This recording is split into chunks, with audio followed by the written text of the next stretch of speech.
இந்த ஸ்லோகம் ஸ்ரீமத் பகவத்கீதையின் 8வது அத்தியாயமான அக்ஷர பிரம்ம யோகத்தின் நிறைவு ஸ்லோகம், அதாவது 28வது ஸ்லோகம். இந்த ஸ்லோகத்தில் ஒரு யோகியின் பெருமையை பற்றி சொல்லிட்டு இந்த அத்தியாயத்தை மங்களமாக நிறைவு செய்கிறார் நம்மளோட கிருஷ்ணர்.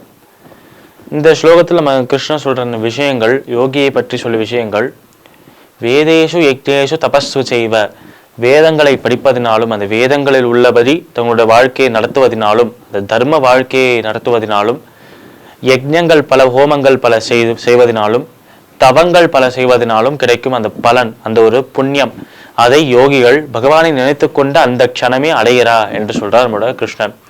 இதை இந்த ஸ்லோகத்திற்குண்டான விளக்கத்தை 2 விதமாக வைத்திருக்கிறார்.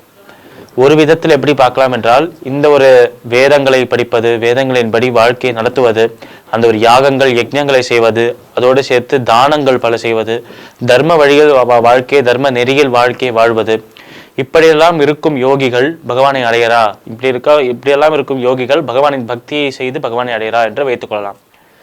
இன்னொரு விதம், இப்பேற்பட்ட வேதங்களை படிப்பதினாலும் யஜ்ஞங்களை செய்வதனாலும் தானங்களை செய்வதனாலும் உண்டாகும் பலனை யோகிகள் வெறுமன பகவானின் பக்தியை வைத்துக்கொண்டே இந்த ஒரு பலன் அனைத்தையும் அடைந்து பகவானை சென்று அடையறா என்று சொல்லலாம்.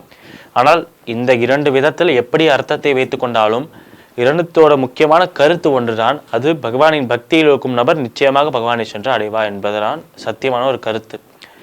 அப்படி அந்த கருத்தை, அந்த ஒரு விஷயத்தை நமக்கு உணர்த்துவதற்காக இந்த ஸ்லோகத்தை சொல்றார் நம்மளோட கிருஷ்ணர் அர்ஜுனனை பார்த்து.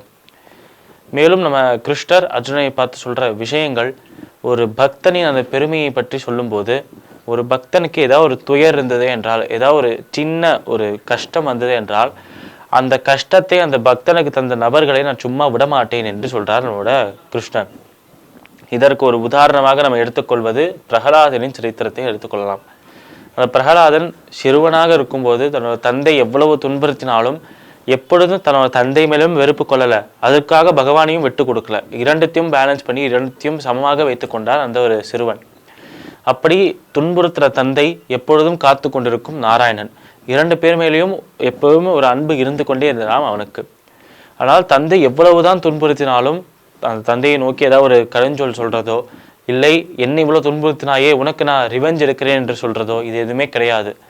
அவ்வளவு ஒரு சுத்தமான மனம் இருக்குமா ஒரு உண்மையான பக்தரிடம். கவனிக்க வேண்டிய விஷயம், உண்மையான பக்தர்கள்கிட்ட மட்டும்தான் இந்த மாதிரி சுத்தமான மனம் இருக்கும்.